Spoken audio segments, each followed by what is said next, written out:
Hindi class में आप सभी लोगों का स्वागत है।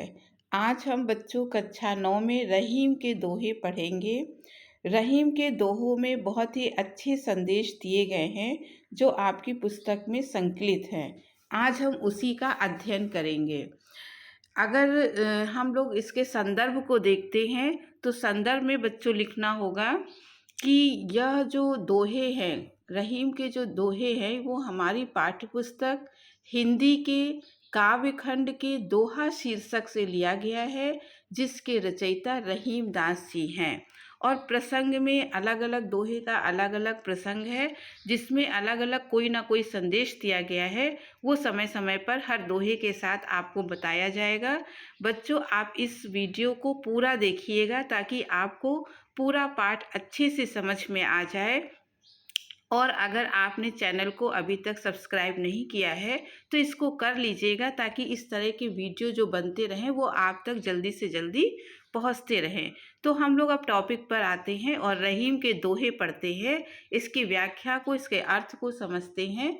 तो पहला दोहा है, जो रहीम उत्तम प्रकृति का करी सकत कुसंग, चंदन विष व्यापत नहीं लिपटे रहत भुजंग।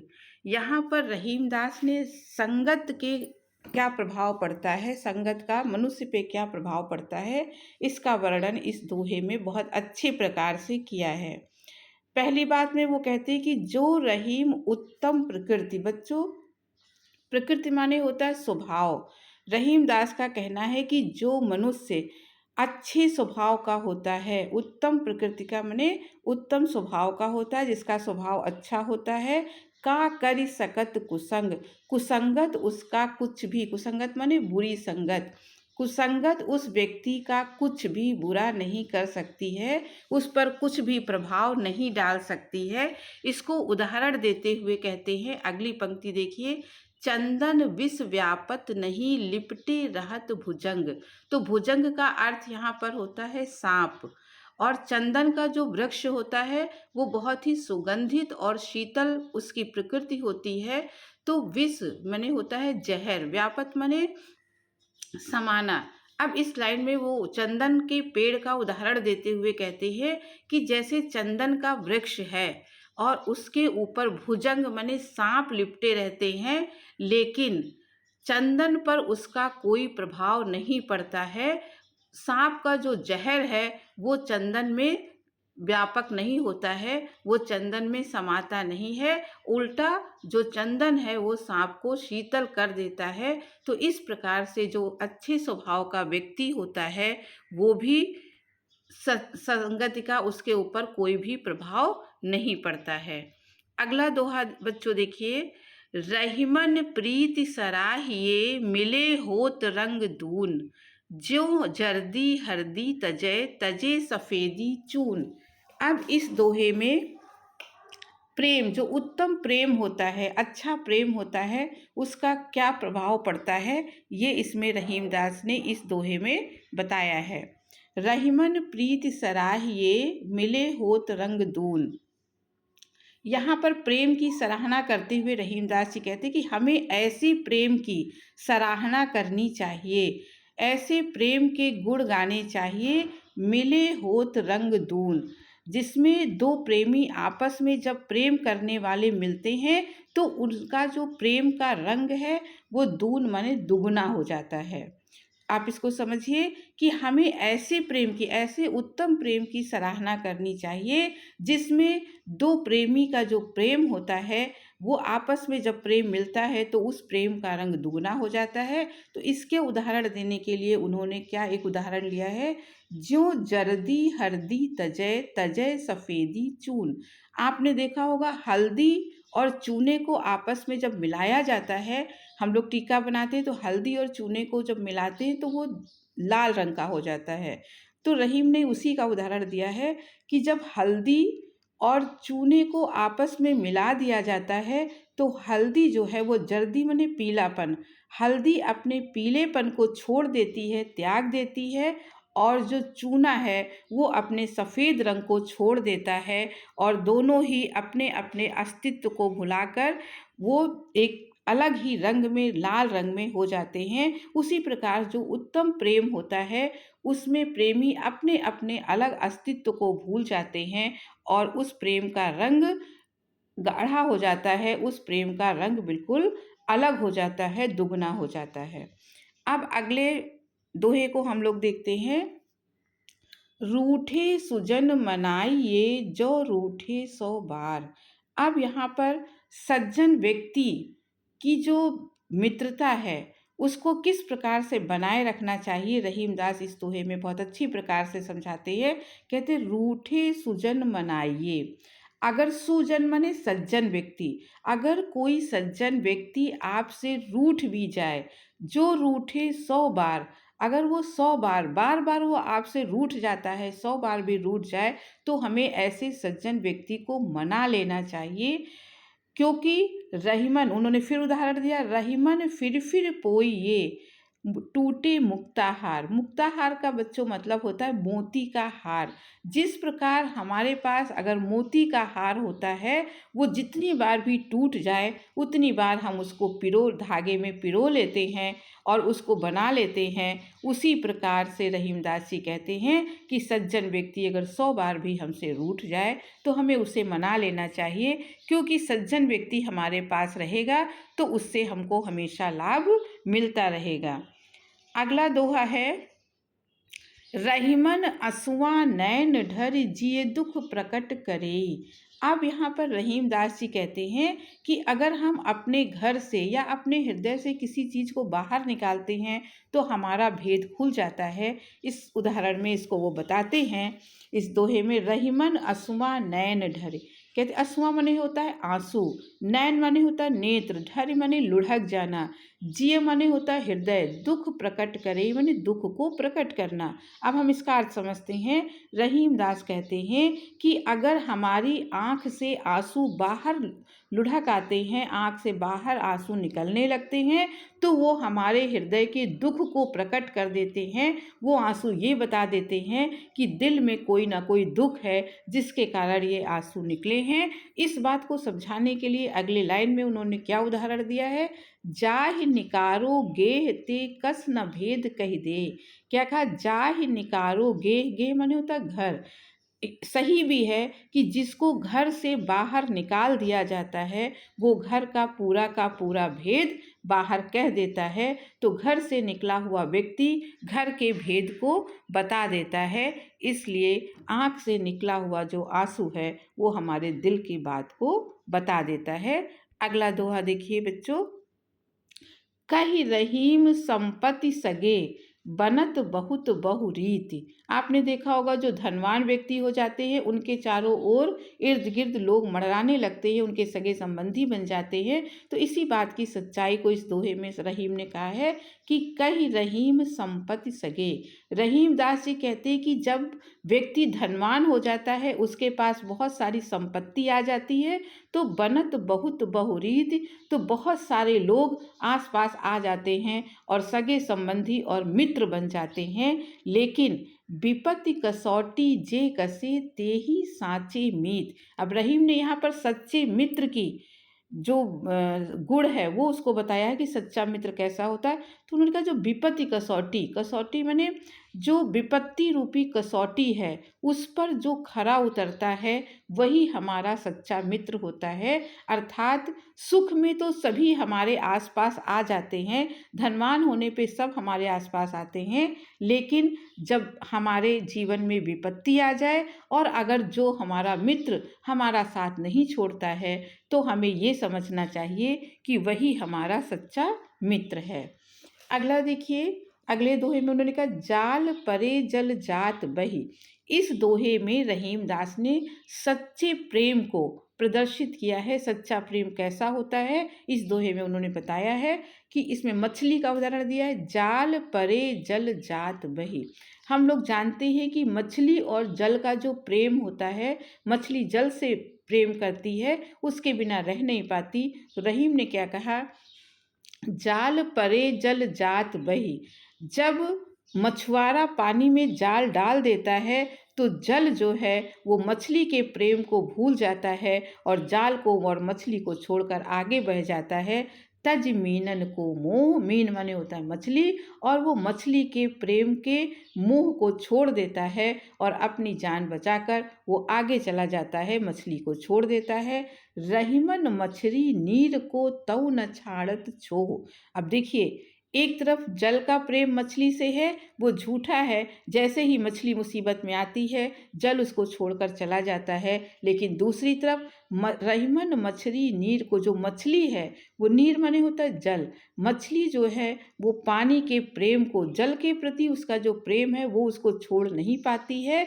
तऊ न छाड़ छो माने उसका जो मोह है वो नहीं छोड़ती है, बल्कि पानी के बिना वो अपने प्राणों का त्याग कर देती है। अगला देखिए, अगला दोहा रहीमदास ने लिखा है कि दीन सबन को लखत हैं, दीन ही लखै न कोय। दीन होता है जो दरिद्र व्यक्ति है, जो गरीब व्यक्ति है, जो दुखियारी व्यक्ति है, तो वो दीन सबन को लखत है। सबन माने सब लोगों को। जो दीन व्यक्ति है, गरीब व्यक्ति है, वो आशा से सबकी ओर देखता है, हर व्यक्ति की ओर देखता है कि कोई मेरी सहायता कर दे, ये मेरी सहायता करेंगे, सहयोग करेंगे। तो सहयोग की आशा से वो तो सबकी तरफ देखता है। दीन ही लखै न कोय, लेकिन दीन, रहीम ने कहा कि दीन व्यक्ति की ओर, गरीब दरिद्र व्यक्ति की ओर संसार में कोई नहीं देखता है। कुछ ही लोग ऐसे होते हैं जो उनकी सहायता करते हैं। जो रहीम दीन ही लखे, लखे माने देखना। अब यहाँ पर रहीमदास जी कहते हैं कि जो व्यक्ति दीनों की ओर देखता है, गरीबों की ओर देखता है, उनकी सहायता करता है, दीन बंधु सम होए, वो दीन बंधु भगवान के समान होता है। ऐसे व्यक्ति संसार में कम मिलते हैं जो गरीबों की सहायता करते हैं। अगला देखिए, अगले में रहीमदास कहते हैं कि प्रीतम छवि नैनन बसी, पर छवि कहाँ समाए। अब यहाँ पर रहीमदास ने कहा कि जो मेरे प्रीतम की छवि है, नैनन माने होता है नेत्र, मेरी आँखों में मेरे प्रियतम भगवान की जो छवि है वो मेरी आँखों में बसी हुई है। पर छवि कहाँ समाए, पर छवि माने, पर माने होता है दूसरा। अब दूसरी जो छवि है वो मेरी आँखों में समा नहीं सकती है, क्योंकि मेरे नेत्रों में अब बिल्कुल भी स्थान किसी और चीज़ के लिए नहीं है, क्योंकि मेरी आँखों में ईश्वर बसे हुए हैं। अब इसका उदाहरण देते हुए कहते हैं कि भरी सराय रहीम लखी, पथिक आप फिर जाए। क्या उदाहरण दिया? सराय माने बच्चों होता है धर्मशाला, जिस प्रकार जहाँ पर पथिक जाता है और धर्मशाला में रुकता है। तो कहते हैं अगर पथिक किसी धर्मशाला में जाता है और भरी सराय, अगर वो सराय धर्मशाला पूरी भरी होती है, तो वो पथिक अपने आप दूसरी धर्मशाला की ओर चला जाता है, उसको वहाँ पे स्थान नहीं मिलता है। तो रहीम यहाँ पे कहते हैं कि मेरे भी आँखों में, मेरे भी नेत्रों में भगवान की छवि बसी हुई है। अब यहाँ पर कोई दूसरी और छवि या माया मोह समा नहीं सकता है। अब अगला दोहा देखिए, अगले दोहे में क्या कहा है रहीम ने। अगला है 9 नंबर का दोहा, रहीमन धागा प्रेम का मत तोड़ो चटकाए। अब कबीरदास देखिए प्रेम के महत्व पे उन्होंने कई दोहे लिखे हैं, और ये दोहा भी उन्होंने प्रेम के महत्व पे लिखा है। रहीमन धागा प्रेम का, रहीमदास जी कहते हैं जो प्रेम का धागा है, मत तोड़ो चटकाए, उसे हमें झटके से तोड़ नहीं देना चाहिए। माने प्रेम के धागे को हमें तोड़ना नहीं चाहिए। टूटे से फिर ना जुड़े, जुड़े गांठ पर जाए, क्योंकि धागा अगर एक बार टूट जाएगा तो फिर वो दोबारा जुड़ता नहीं है। जुड़े गांठ पर जाए, और अगर धागे को, टूटे हुए धागे को जोड़ा भी जाए तो उसमें एक छोटी सी गांठ जरूर पड़ जाती है। तो रहीमदास यहाँ पर क्या समझाते हैं कि अगर प्रेम का धागा मुझे तोड़ना, हम लोगों को तोड़ना नहीं चाहिए। अगर वो टूट जाएगा और दोबारा जुड़ेगा भी तो पहले जैसा प्रेम नहीं रहेगा, उसमें मन में कुछ ना कुछ खटास बनी ही रहेगी। अगला उन्होंने बताया, कदली सीप भुजंग मुख स्वाति एक गुण तीन। ये दोहा बहुत अच्छा है बच्चों। इस दोहे में रहीम दास ने संगत का मनुष्य पे क्या प्रभाव पड़ता है, इसका बहुत अच्छे तरीके से वर्णन किया है। कदली सीप भुजंग मुख स्वाति एक गुण तीन। स्वाति नक्षत्र की जो बूंद होती है, रहीम दास ने कहा कि स्वाति नक्षत्र की बूंद तो एक ही जैसी होती है, लेकिन अलग अलग चीज़ों में जाने से उसका प्रभाव अलग अलग हो जाता है। उसको क्या कहा, कदली। कदली माने होता है केला, सीप माने होता है जो समुद्र के किनारे सीपी मिलती है, और भुजंग मुख माने होता है, भुजंग माने सांप और मुख माने मुख। सांप के मुख में, अब कहते हैं कि कदली जो केला है, अगर स्वाति की बूंद केला के ऊपर पड़ती है तो वो बन जाती है कपूर बन जाती है, और अगर सीप पर पड़ती है तो मोती बन जाती है, और अगर वही स्वाति की बूंद उसके सांप के मुख में गिर जाती है तो विष बन जाती है। तो स्वाति की बूंद तो एक ही जैसी थी, लेकिन जहाँ जहाँ पर वो जाती है उसका वैसा ही प्रभाव बन जाता है, वैसी ही संगत का बन जाता है। तो जैसी संगत बैठिए तैसेऊ फल दीन। तो मनुष्य के ऊपर भी रहीमदास जी कहते हैं कि मनुष्य जैसी संगत करेगा वैसा ही वो बन जाएगा, वैसा ही उसका प्रभाव हो जाएगा। तो ये जो दोहा है वो संगत के बारे में बताता है। अगला दोहा देखिए, अगले में कहा, तरुवर फल नहीं खात हैं सरवर पिए न पान। बच्चों, इसमें जो रहीम दास हैं वो परोपकार का बारे में बताया है कि परोपकारी लोग कैसे होते हैं। तो क्या कहा, तरुवर फल नहीं खात हैं। तरुवर माने होता है वृक्ष, फल नहीं। वृक्ष आप जानते हैं फल देते हैं, पेड़ फल देते हैं, लेकिन पेड़ उस फल को स्वयं नहीं खाते हैं, वो परोपकार के लिए उनका फल होता है, उनके फल दूसरे लोग खाते हैं। तो तरुवर फल नहीं खाते हैं, पेड़ जो है कभी अपना फल स्वयं नहीं खाते हैं। सरोवर पिए न पान। सरोवर माने सरोवर, जो तालाब होते हैं उसमें जल होता है, तालाब खुद अपने जल को नहीं पीते हैं, वो दूसरे की प्यास को बुझाते हैं। कही रहीम पर काज हित संपत्ति संचय सुजान। उसी प्रकार से जो सुजान व्यक्ति होते हैं, माने सज्जन, जो सज्जन व्यक्ति होते हैं, वो अपनी संपत्ति, संचय माने इकट्ठा करना, वो अपनी संपत्ति इसलिए इकट्ठा करते हैं कि पर काज, पर काज माने परोपकार की, उनकी संपत्ति दूसरे के काम आए। तो सज्जन लोग अपनी संपत्ति परोपकार के लिए इकट्ठा करते हैं। अब आगे हम लोग देखते हैं, आगे दोहा रहीमदास ने लिखा है, रहीमन देख बड़ेन को लघु न दीजिए डार, जहाँ काम आवे सुई कहा करे तरवार। अब यहाँ इस दोहे में रहीमदास ने ये बताया है कि बड़े और छोटे व्यक्ति में अंतर नहीं करना चाहिए, क्योंकि दोनों ही अपनी अपनी जगह महत्वपूर्ण होते हैं।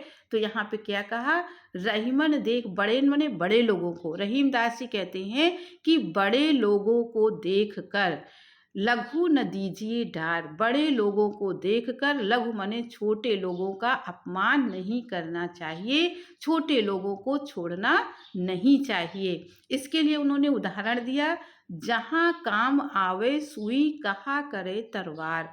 जहाँ पर सुई का काम होता है वहाँ पर भला बड़ी तलवार क्या कर सकती है। जहाँ सुई का काम होगा वहाँ सुई काम आएगी, और जहाँ तलवार का काम होगा वहाँ तलवार काम आएगा। तो बड़े व्यक्ति और छोटे व्यक्ति दोनों ही जीवन में महत्वपूर्ण होते हैं। हमें एक को देखकर दूसरे को अपमान नहीं करना चाहिए, दूसरे को भी, दोनों को ही बराबर सम्मान करना चाहिए।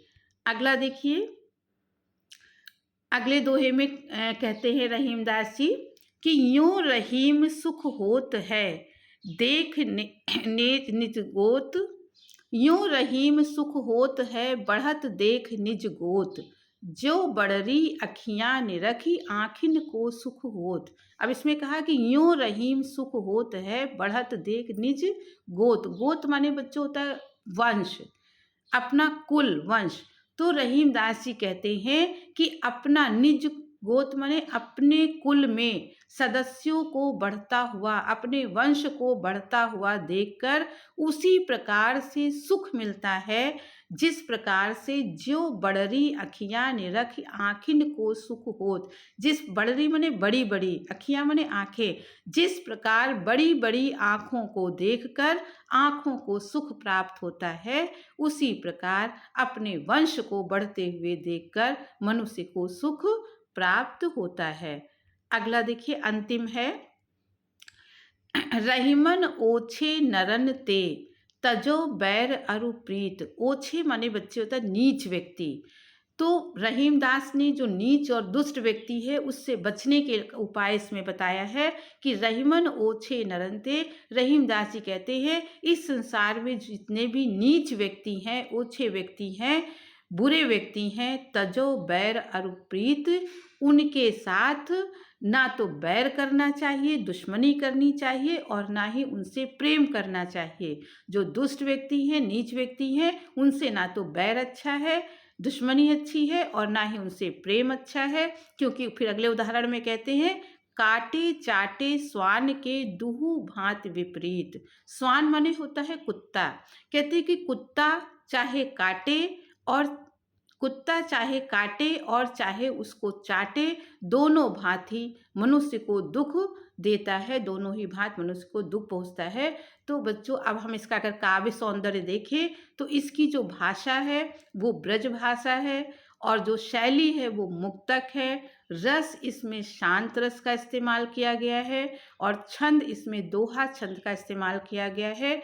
गुण है इसमें प्रसाद गुण है। इस प्रकार से ये रहीमदास के जो दोहे हैं वो बहुत अच्छी शिक्षा हमको देते हैं। बच्चों, आपको ये समझ में आ गया होगा, और अगर आपको ये अच्छा लगा हो तो आप इसे सब्सक्राइब कीजिएगा। अब इस वीडियो को यहीं समाप्त करती हूँ। अगले वीडियो में फिर किसी टॉपिक के साथ आऊँगी, फिर मिलेंगे। तब तक के लिए धन्यवाद।